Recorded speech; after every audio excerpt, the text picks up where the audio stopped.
Anyway, if you want to win the prize, what question do they have to answer? The co-host Brainbuster for tonight. Email your answer to talk@ksav.org. What was the original title for The Man from U.N.C.L.E. before it originally aired, I guess you'd say? Yeah, when it was in its concept. When it was in conception. Yeah, and it never aired under this title, but it was not originally named The Man from U.N.C.L.E. So if you know or you think you know, talk@ksav.org, emails only, and like I say, we'll select a winner here to get the DVD. And speaking of DVDs, I'm actually on time, so and we are in the process of getting Frankie Monteforte on. All right, so, Frank. broadcast engineer, could we have a little intro for Mr. M, please?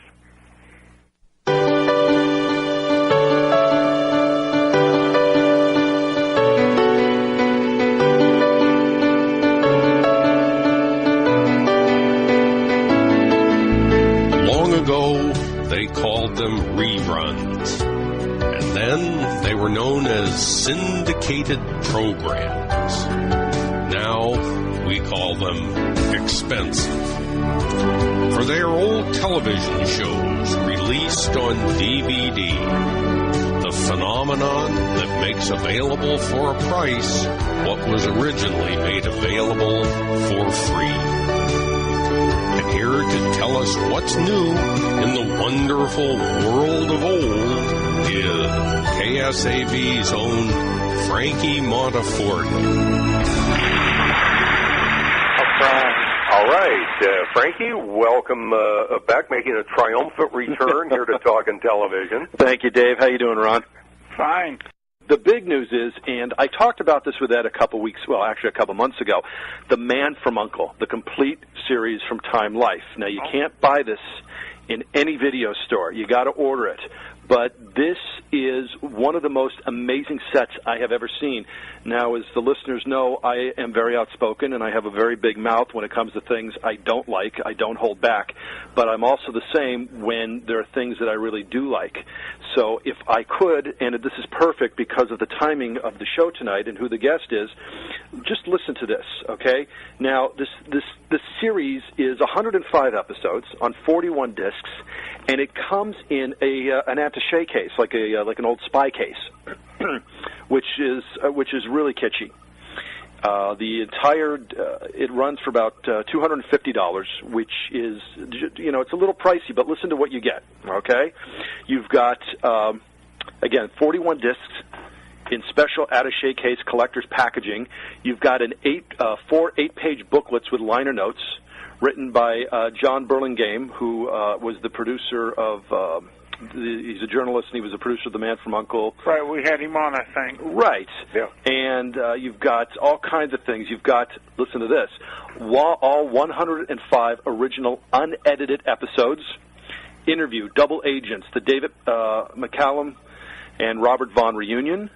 You have the original pilot, Solo, which was a color pilot. You have the feature film, the One Spy Too Many, which is what MGM was doing, where they would take episodes and they would combine them and release them overseas.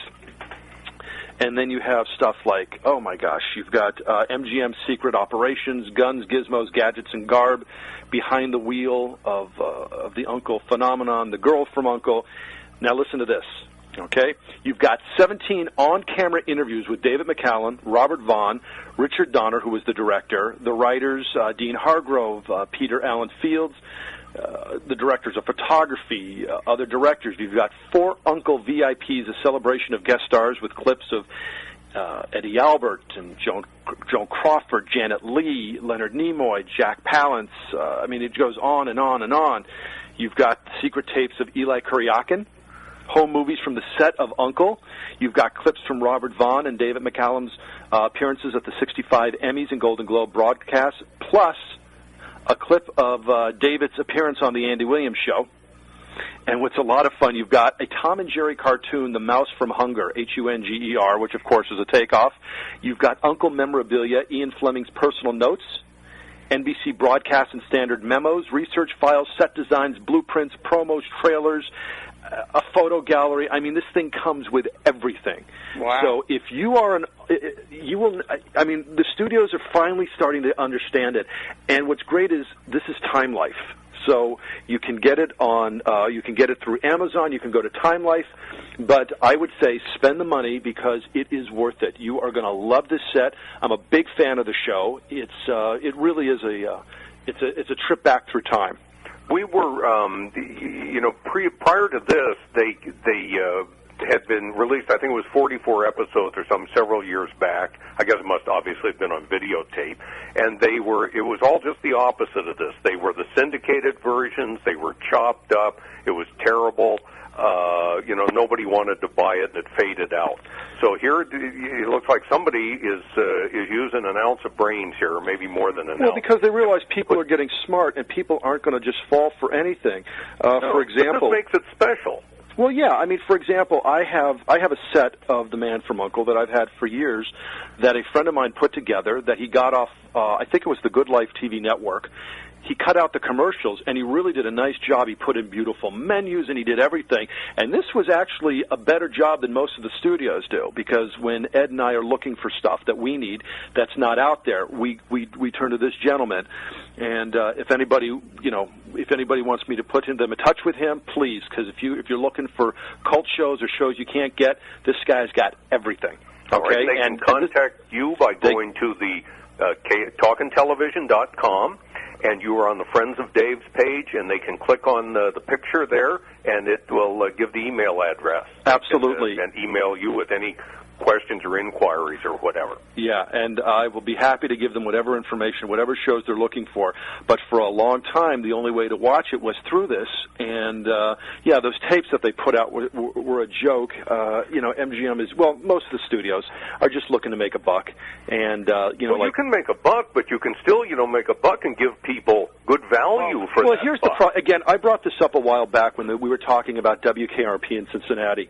This was one of only maybe 14 shows that if you go to jumptheshark.com, when shows peaked and they started to go bad, this is one show that never jumped the shark, along with Rockford Files and a handful of others.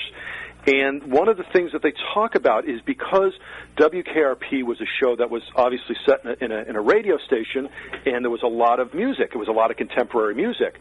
Well, unfortunately, when you're trying to use that much music, you have to get clearances for all this music. So what Fox did was they took out all the original music and they put in just generic music, and it's horrible. And the fans, they bombarded Fox with angry letters, and Fox says, "Well, we were just, we were trying to make this, affordable for you guys."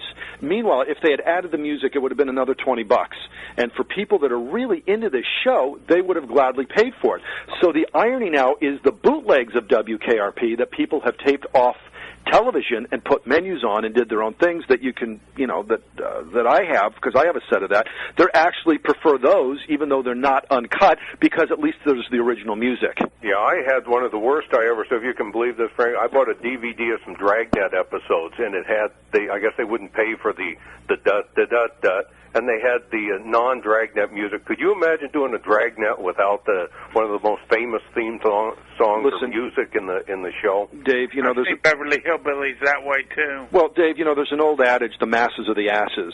And I brought up something to someone. I said, "Well, it's common sense," and someone told me. They said, "Well, if it was common, everybody would have it." So I'm never surprised at the cheapness of the studios. And you'll see, like with the Rockford Files discs, when they first came out with the first season of Rockford, Universal did a horrible job. They used double-sided discs. We've talked about right. those. And now they've got the fourth and fifth season. All of a sudden, the packaging looks a little bit nicer. The discs are playing better. They're not cramming all the episodes on double-sided discs. And they finally learned that the only people that are going to buy these are the people that love the shows. They have this thing in their head that they're going to go after a new audience, and it's just not true. You're going to get very few people, a new generation, so you've got to make this for the fans. And again, like with this U.N.C.L.E. set, this is a fan's delight. Well, of course, and they're the ones who are going to put up the couple $100.